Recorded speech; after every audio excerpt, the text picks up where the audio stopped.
video Bulan Tarot Channel. Di readingan kali ini aku bakalan reading tentang bagaimana kisah cinta untuk zodiak Aquarius ya di minggu kedua April 2024. Oke, seperti biasa ya, bacaan ini juga bersifat general, kolektif, dan juga bisa vice versa ya teman-teman. Artinya tidak akan resonate 100% ya untuk keseluruhan zodiak yang berada di luar sana. Karena jika resonate 100% berarti aku seorang ahli terawangan teman-teman, bukan seorang tarot reader lagi seperti itu. Dan juga bisa vice versa, artinya energinya juga bisa terbolak-balik di sini ya. Bisa jadi yang terbaca adalah energinya kamu atau energi orang yang sedang kalian fokuskan. Dan untuk kalian juga yang mau personal reading ya sama aku juga bisa banget, silakan aja hubungi nomor WhatsApp yang ada di kolom deskripsi. Baik, kalau kita langsung aja kita mulai readingan kali ini untuk zodiak Aquarius. Oke, Aquarius ya. Aquarius, bagaimana kisah cintamu ya di minggu kedua April 2024 ya. Bagaimana kisah cinta Aquarius ini 2024. Bagaimana kisah cinta Aquarius ini minggu 2 April 2024. Sekali lagi, bagaimana kisah cinta Aquarius di minggu kedua April 2024.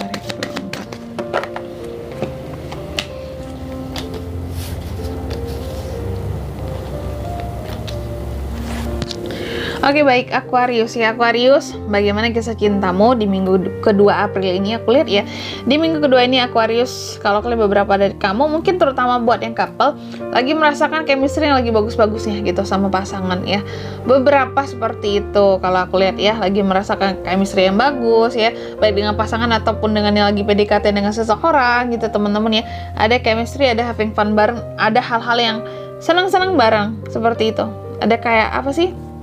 Gairah gitu ya, semangat dalam suatu hubungan gitu. Tapi ada juga beberapa Aquarius lainnya yang kalau aku lihat di sini mungkin merasakan sakit hati, patah hati, merasa terkhianati, merasa dikecewakan, merasa dibohongi ya oleh seseorang. Malah beberapa di sini ada yang berpisah ya dengan seseorang gitu. Karena itu tadi udah ngerasa aku nggak tahan lagi kak, aku udah disakitin ya berulang kali, dia udah nggak memperdulikan aku gitu ya. Dia udah terlalu banyak kebohongin aku kak, udah capek diginiin ya. Nah, yang seperti itu ada juga yang berpisah kalau aku lihat buat Aquarius di minggu kedua ini ya. Lalu juga beberapa dari Aquarius aku lihat banyak kayak introspeksi diri ya di minggu kedua ini. Kalau soal asmara nih ya, soal percintaan, banyak kamu tuh yang introspeksi diri di sini. Banyak yang berkaca ke diri sendiri tentang aku ini gimana sih gitu ya. Aku udah baik belum dalam suatu hubungan gitu. Kira-kira aku udah maksimal belum buat pasanganku gitu. Aku udah yang seoptimal mungkin gak sih gitu ya buat berjuang di kisah cintaku ya. Apakah masih kurang atau yang gimana ya? Kalaupun bagi kamu sudah mentok di sini ya, kamu berusaha buat berarti memang gitu ya, orang yang bersamaku mungkin yang kurang bisa menghargaiku gitu, atau yang kurang bisa apa ya, menghargai keberadaanku, sehingga introspeksi diri terjadi gitu di sini ya. Jadi tidak hanya introspeksi buat diri sendiri, tapi juga kalau aku lihat ya berkaca buat apakah mungkin orang yang bersama kamu juga pantas untuk kamu gitu ya. Jadi Aquarius itu kayak yang logis gitu kalau aku lihat di minggu kedua ini, lumayan logik soal asmara gitu. Jadi kamu gak hanya soal yang berkaca tentang melihat dirimu saja, tapi juga apakah dirimu pantas diginiin, nah kayak gitu ya oleh seseorang. Selanjutnya bagaimana situasi percintaannya di sini kak ya buat Aquarius di minggu kedua April ini.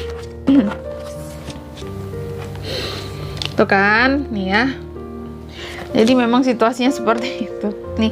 Aku lihat beberapa dari Aquarius situasinya memang di sini ada yang meninggalkan, ada yang merasa dikecewakan, ada yang merasa kak aku tuh sudah sebaik mungkin loh sama dia, tapi kenapa kok dia masih nggak bisa memahami aku, masih yang berbuat curang sama aku tuh kurangnya di mana lagi sih kak? Introspeksi diri sudah gitu ya, berarti itu tadi ya berkaca gitu, apakah kamu pantas diginiin gitu lagi cara ngacanya gitu teman-teman ya. Dan di sini juga meninggalkan gitu situasi dan kondisinya, merasa bahwa kayaknya lebih worth it buat aku memilih jalan baru deh atau hidup sendiri deh dibandingkan harus kayak gini gitu, dibandingkan bersama seseorang yang notabene-nya nggak bisa menghargaiku, nggak bisa melihat keberadaanku. Itu kan sakit ya teman-teman ya gitu. Selanjutnya di sini juga apa yang bisa kamu lakukan buat Aquarius? Aku yang bisa kamu lakukan di sini adalah mungkin gini teman-teman ya, jangan patah semangat sih yang paling pertama itu ya. Apalagi ya tentunya semangat kita yang harus kita bangkitkan di sini ya.